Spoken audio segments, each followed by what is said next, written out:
Bon, bonjour à tous, bonjour à toutes. Bon, aujourd'hui, on va tout simplement apprendre à démontrer une égalité vectorielle.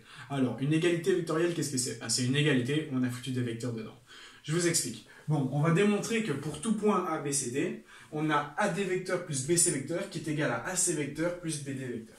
Donc, qu'est-ce que ça veut dire? Ça veut dire que je vais prendre donc 4 points quelconques au hasard, A, B, C, D. D'accord? Et donc, si je vais faire le vecteur AD plus le vecteur BC, donc je vais translater le vecteur BC ici, je vais avoir AD plus BC ici. Et on va dire que ça, c'est égal et donc à AC plus BD. Et donc je passe BD ici, et donc on voit bien que l'égalité est juste. Okay, et donc, comment on va pouvoir le prouver mathématiquement? On va tout simplement décomposer AC, d'accord, avec AD. Comme ça, les AD vont s'annuler, et vous allez voir qu'on va avoir une égalité. Bon, je sais que AD vecteur plus BC vecteur est égal. Et donc, AC vecteur, je sais que c'est AD vecteur plus DC vecteur. Hein, quand je fais cette somme-là, j'obtiens bien AC. D'accord? Et donc, j'ajoute BD vecteur. À ce moment-là, mes AD, ils vont tomber. D'accord? Je les soustrais des deux côtés. J'ai donc BC qui est égal à DC plus BD. On va vérifier. Est-ce que BC est égal à DC plus BD? Je vais tout simplement passer le BD devant parce que je rappelle que l'addition, même avec le vecteur, elle est commutative. Et donc, je vais avoir BD vecteur plus, et donc, DC vecteur.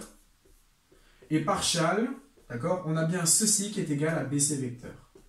Et donc, j'ai BC vecteur qui est égal à BC vecteur. Mon équation vectorielle est démontrée. Donc, je récapitule, je décompose AC en fonction de AD et DC. J'ai alors les AD qui simplifient. Ici, je fais la somme et j'obtiens que BC égale à BC. Et donc, on a démontré que pour tout point A, B, C et D, d'accord, lorsque on fait ceci, on a bien une égalité, d'accord? Voilà, voilà. Bon, je pense que c'est tout. Peut-être faire un autre petit exercice ou peut-être un rappel que je vais faire. Alors,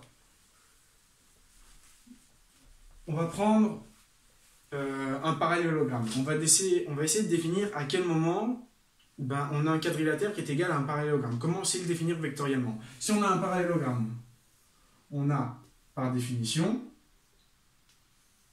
deux côtés parallèles. D'accord? C'est très mal fait, mais bon, on va imaginer que c'est un parallélogramme. Du coup, je vais avoir deux côtés parallèles, enfin, un peu plus long. Voilà, de même longueur. Donc je vais avoir AB, puis C et D. Et donc par définition, pour que ABCD soit un parallélogramme, il faut que AB soit parallèle à DC et qu'il soit de même longueur. En soi, ça veut dire qu'on va avoir AB vecteur qui est égal, et donc à DC vecteur.